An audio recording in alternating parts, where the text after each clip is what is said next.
प्रधानमंत्री ने कहा है कि इस मैनिफेस्टो में मुस्लिम लीग की छाप है, ये कैसे आता है? देखिए, कांग्रेस के सभी इतिहास में आप काम देखें तो उन्होंने भाषा के आधार पर, प्रदेश के आधार पर, धर्म के आधार पर और अब तो आपकी और मेरी स्किन के कलर के आधार पर, चमड़ी के रंग के आधार पर भी उन्होंने भेदभाव किया है। अब मुझे मालूम नहीं आपका क्या है, पर मैं तो महाराष्ट्र हूं, तो मैं किस कैटेगरी में आता हूं वो आपके व्यूअर्स को बता देना। पर कितना दुर्भाग्य है कि इन्होंने जीवन भर इस प्रकार से लोगों को बांटने की कोशिश की है। इनकी हर योजना में भी लोगों को बांटा जाता था। आखिर सच्चर कमेटी क्या थी? लोगों को एक एक स्टेट में पूछताछ करने निकाला था कि आपने मुसलमानों के लिए क्या स्पेसिफिक पॉलिसी या स्कीम निकाली है। और कितना मैं समझता हूं दुर्भाग्यपूर्ण था कि अगर हम इंफ्रास्ट्रक्चर रोड का प्रोजेक्ट बनाएं तो क्या, या रेलवे को एक्सपैंड करें तो क्या उसमें यह तय किया जाएगा कि इसमें कितने % मुसलमानों को आरक्षण दिया जाएगा उस रोड को इस्तेमाल करने के लिए। ऐसे ही अगर आप देखें तो कर्नाटक में या उनके राज्यों में उन्होंने बात की है कि मुसलमानों के लिए आरक्षण देना चाहिए। अब ये सब बातें तो मुस्लिम लीग किया करती थी। तो इनके करनी में और इनके कहनी में जो मैनिफेस्टो था और इनके काम जो है, इनके राज्य सरकार जो थोड़ी बहुत रह गई है, उसके काम को देखते हुए और जिस प्रकार से लगातार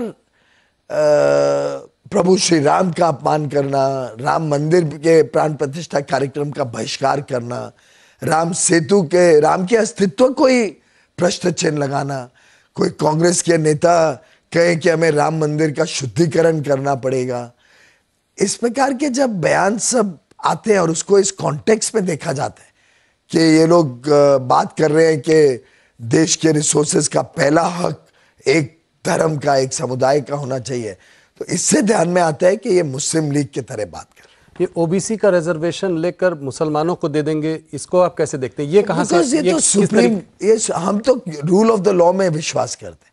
सुप्रीम कोर्ट ने एक तय कर रखी है सीलिंग। उस सीलिंग में आज OBCs, schedule caste, schedule tribes के लिए रिजर्वेशन बांटी हुई है। और मंडल कमीशन रिपोर्ट तो कब से आई थी, पर कांग्रेस ने कभी लागू नहीं की थी। एक गैर कांग्रेसी सरकार आनी पड़ी जिसने मंडल कमीशन से ओबीसी को आरक्षण दिया। अगर आप देखें तो हमने जब आरक्षण इकोनॉमिकली बैकवर्ड कास्ट को दिया तो वो भी हमने outside the OBC SC ST quota दिया, जिससे उसको टच नहीं किया। लेकिन सुप्रीम कोर्ट की क्लियर गाइडलाइंस है कि सोशल और इकोनॉमिक कारणों से जो रिजर्वेशन है वो एक सीमा तक हो सकती है, और उसमें अगर ये मुसलमानों को जोड़ते हैं तो मुस्लिम धर्म में तो सोशल बैकवर्डनेस का सवाल उठता ही नहीं है कि उसमें तो कास्ट सिस्टम है ही नहीं। तो स्वाभाविक रूप से एक तो ये नॉन कॉन्स्टिट्यूशनल है, अनकॉन्स्टिट्यूशनल है। पहली बात, ये देना ही अनकॉन्स्टिट्यूशनल है, और अगर उसको देने की कोशिश करते हैं तो स्वाभाविक रूप से ओबीसी या SC ST की रिजर्वेशन छीन के ये रिजर्वेशन देनी पड़ेगी। तो अगर एक धर्म के आधार पे रिजर्वेशन ये देना चाहे किसी को भी, और उसके लिए ओबीसी SC ST की रिजर्वेशन को छीन ले, ये कदापि ये देश स्वीकार नहीं करेगा।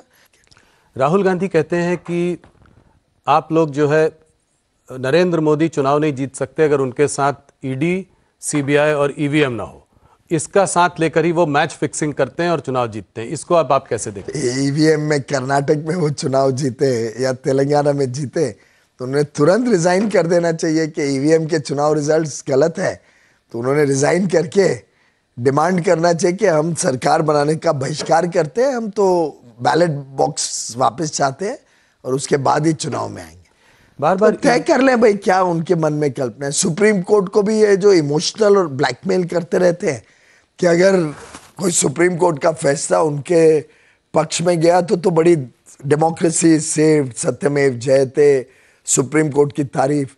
और कभी रामलला का मंदिर के हक में गया कि रामलला का मंदिर बनना चाहिए तो तब ये सुप्रीम कोर्ट को क्रिटिसाइज करते हैं। ईवीएम का भी फेवर में आया, ईवीएम का भी फेवर में आया, एक सुप्रीम कोर्ट द्वारा तय हुए। और कितनी सिली बात है कि आज जो लाखों ईवीएम्स देश भर में इस्तेमाल होती है, they are not even interconnected on the net. मतलब इनका इतनी सोच ओछी है, मतलब I would say it is below contempt to even imagine कि देश में 12 लाख से अधिक कितने ईवीएम चलती हैं, दे आर नॉट इंटरकनेक्टेड। तो अगर किसी प्रकार का भी कुछ गलत काम हो तो 12 लाख ईवीएम्स को टेम्पर करना पड़े, और उस हिसाब से अगर चले तो विपक्ष की किधर भी कोई सरकार या कोई चुनाव में जीतने का सवाल ही नहीं उठता है। तो बड़ा सिली नैरेटिव है।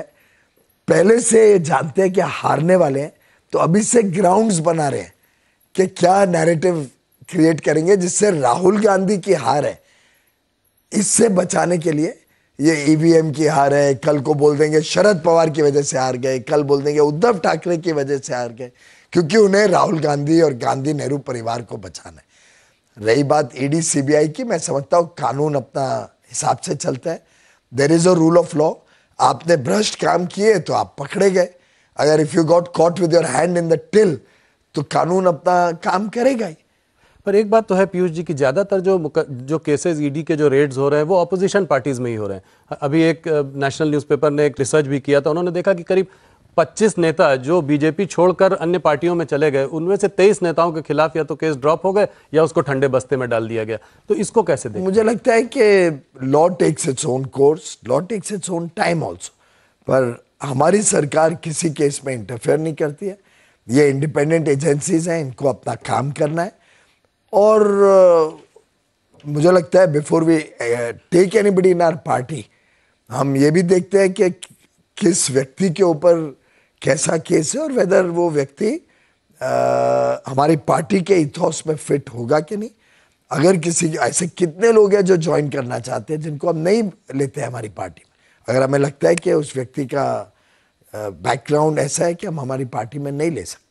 और अगर उनके अगेंस्ट केसेस चल रहे हैं, आपकी पार्टी ज्वाइन कर चुके हैं, तो वो नहीं दबाए जाएंगे? वो तो कानून will take its own course. ऐसे कोई केस हमारी वजह से बंद हो जाएंगे तो संभव नहीं है, क्योंकि ये एजेंसीज इंडिपेंडेंटली चलती है, कोई हमारे कहने पे नहीं चला सकता। एक और नैरेटिव जो थोड़ा यहाँ पे चला है चुनाव में पिछले कुछ चरणों में, वो रहा है इंडिया पाकिस्तान का नैरेटिव। और उसमें शुरू में ये हुआ कि ये भारत वो भारत नहीं है जो तमाशा देखता रहेगा, खड़ा होकर घर में घुस कर मारेगा। कुछ ये भी बातें चली थी, कुछ गार्डियन में एक फॉरेन पब्लिकेशन, उसमें आर्टिकल भी आया था कि कुछ हमारी इंटेलिजेंस एजेंसीज ने कुछ 20 टेररिस्ट को पाकिस्तान के सॉइल में मारा। तो ये सब, इन सब पे टिप्पणियां भी हुई हैं हम लोगों ने।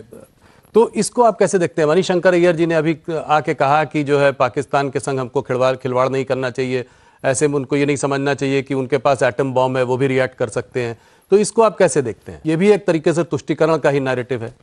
देखिए, भारत में बहुत स्पष्ट नीति है कि ना हम दूसरे देशों के राजनीति में इंटरफेयर करते हैं, ना दूसरे देशों ने हमारी राजनीति में इंटरफेयर करना चाहिए, पहली बात। दूसरी बात, पुराने ज़माने में हमारी कमज़ोर सरकारें रही हैं, ये तो सब लोग जानते हैं। टेररिस्ट हमारे देश में, और मैं तो मुंबई का हूँ, मुंबई में आके जिस प्रकार से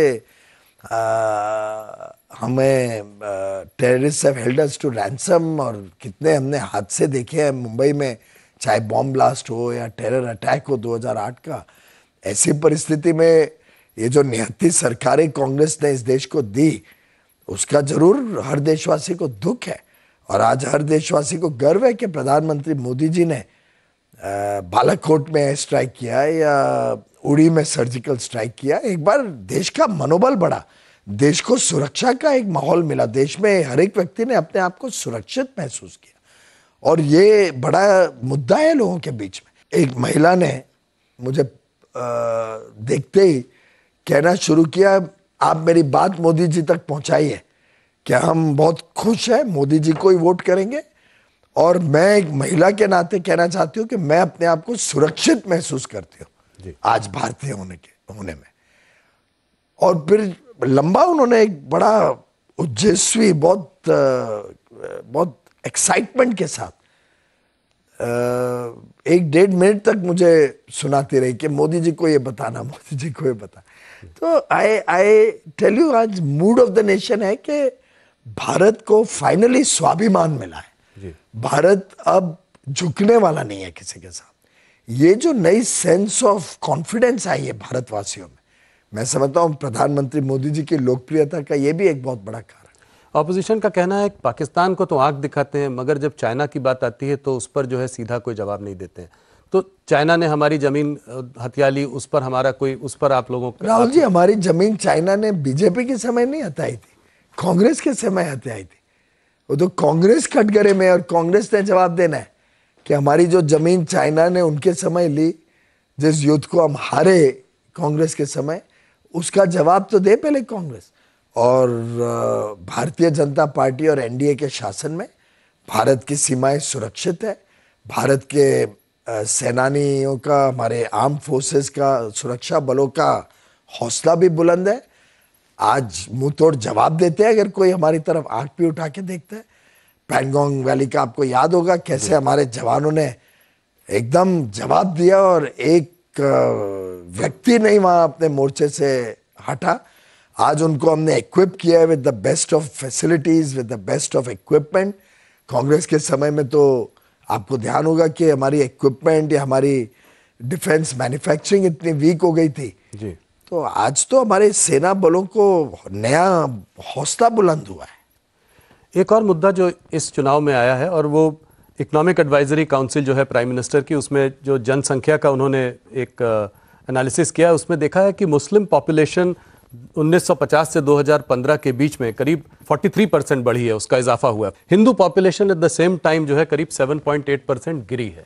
ये इस मुद्दे को आप कैसे देखते हैं? वापस आप लोग सरकार में आएंगे तो क्या कदम उठाएंगे, कि पॉपुलेशन कंट्रोल के लिए कोई कदम उठाएंगे क्या? ये समझने की कोशिश हम लोग कर रहे हैं।